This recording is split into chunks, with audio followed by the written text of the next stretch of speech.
अस्सलाम वालेकुम स्टूडेंट्स। अब आप लोगों को आज 2.2 समझाने लगी हूँ, ठीक है।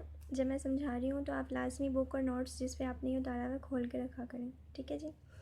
अब देखिए 2.2 जो है उसमें आपके पास क्वेश्चन ये बहुत ही सिंपल है। Find the perfect square of the following numbers, ठीक है। आपने इनके परफेक्ट स्क्वायर्स निकालने हैं। आपके पास स्क्वायर क्या होता है? स्क्वायर का मतलब आपको पता है कि किसी भी चीज़ के ऊपर अगर पावर 2 दे दी जाए तो वो उसका स्क्वायर होता है। अब पहला वर्ड है आपके पास 7। आपने सिंपल 7 लिखना है। उसका परफेक्ट स्क्वायर क्या होगा? 7 का आप ले लोगे स्क्वायर। स्क्वायर लेने का मतलब है उस चीज़ को उसी के साथ 2 टाइम्स मल्टीप्लाई करना है, ठीक है। अब 7 7 आर 49, ठीक, बहुत सिंपल है। अगला देखिए क्वेश्चन है 11। 11 का स्क्वायर क्या होगा आपके पास? 11 square is equal to 11 multiply by 11, it will equal to 121। इसी तरह से आपके पास है 19। 19 का स्क्वायर क्या होगा? Perfect square of 19 is equal to 19 square is equal to 19 multiply by 19, 361। मतलब सिंपली आपके पास जो भी लफ्ज़ होगा ना, आपने उसकी पावर 2 लेनी है और उसको उसी के साथ मल्टीप्लाई कर देना है और वही उसका क्या होता है? Perfect square. क्लियर? ये आपके पास तरीका था सिंपल कि आपने किस तरह से simply perfect square find out कर लेना है। अब दूसरा तरीका आपके पास इसी क्वेश्चन में परफेक्ट स्क्वायर ही फाइंड करने का है, सम्यूशन पैटर्न।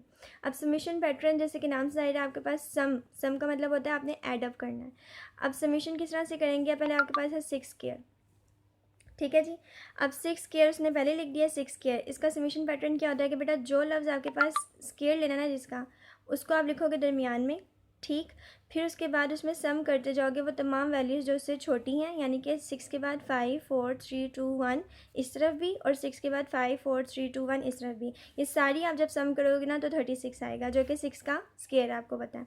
इस तरह से 7 है अगर, तो 7 दरमियान में लिख कर इस तरफ भी 7 सारी छोटी जो हैं वैल्यूज़ वो प्लस में लिखनी है, इस तरफ भी 7 छोटी वैल्यूज़ जो सारी हैं वो प्लस में लिखनी है, और सबको आप सम अप करोगे तो 49 आएगा। वैसे भी आपको पता है 7 का स्क्वायर 49 ही होता है।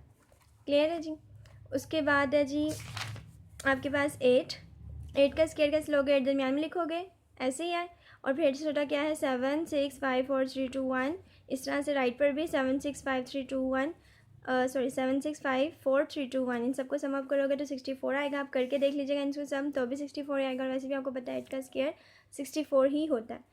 अच्छी तरह से इन क्वेश्चंस को करें, और जो मैंने टास्क के लिए दिए हुए क्वेश्चंस वो आप लोगों ने खुद अटैम्प्ट करने हैं। I will check, okay. Best of luck, अल्लाह हाफिज़।